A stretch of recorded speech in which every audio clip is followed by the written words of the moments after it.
went down to Josh before the game was over in case people decided to get on the court and I'd get a chance to tell him that he did a much better job of coaching his team and getting his team prepared than I did my team. I think early we took too many outside shots and we lost confidence and gave them more confidence. Their zone got stronger. I jumped our guys at halftime and challenged them, if you're going to be tough enough to take a shot, be tough enough to make it. It made them even tighter. It didn't work. We shoot 5 of 26 from 3, and they shoot 33 free throws to our 14. It's basically the game right there because they were more aggressive.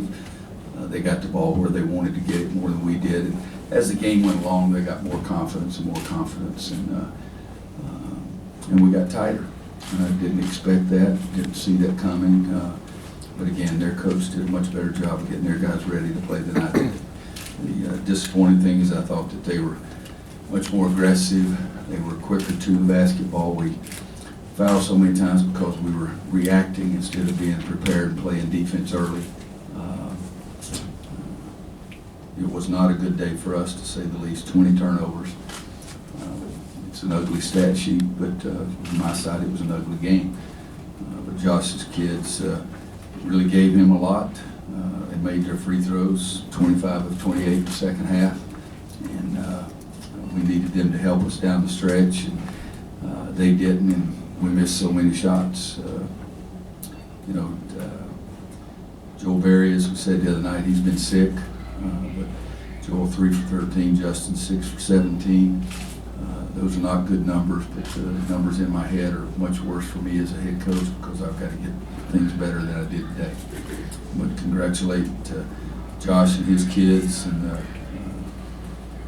Koji, if that's correct pronunciation, was really big for them too.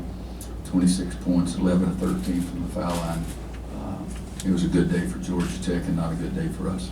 Is Joel still sick? And I think he's over it, but he's not full speed, that kind of thing. He's during the game on Wednesday night. He said his legs were just dead, and so I'm sure he's not 100%. But we didn't say that to be acting like it was an excuse. We just got North Carolina's got to play. how much do you think that was an effect with his turnovers and just some of the other stuff? I don't know. It just wasn't a good game. The turnovers came in a variety of ways. We tried to penetrate to the basket. We lost it on penetration. We got an offensive rebound 3 different times, go up to lay it up and lost it on that. So there were a lot of ways. What was the main thing about their 1-3-1 that really gave you guys fits, do you think? They played it well. They were aggressive. We didn't move like we wanted to move. We didn't get to spots we wanted to get to. We practiced against it yesterday in preparation. The coach didn't put us in the right spots and didn't get us to make the right passes and didn't get us to come and meet the ball like you're supposed to come and meet it.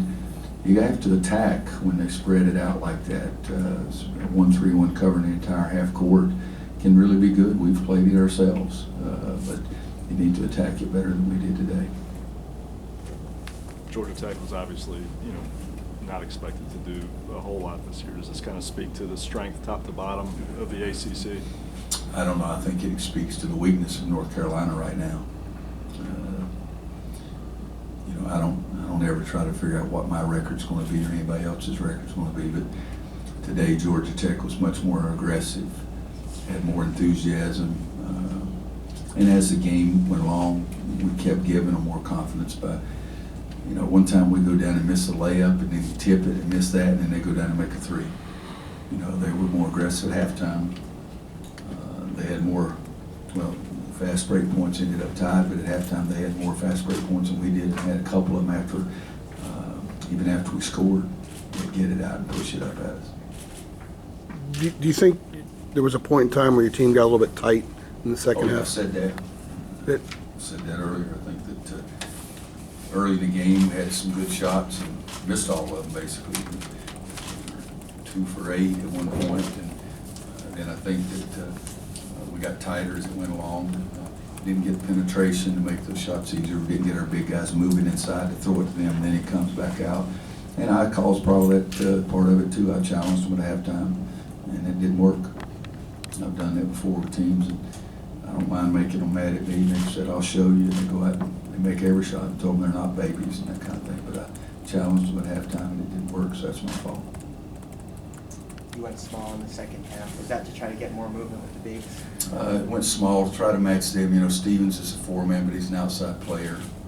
He's a three-point shooter. He's made 1 out of 6, but he is a perimeter player, so we tried to match them. And then Isaiah was struggling and trying to find something to work, but I didn't find the right ones. Anybody else? Okay, thanks. Our players will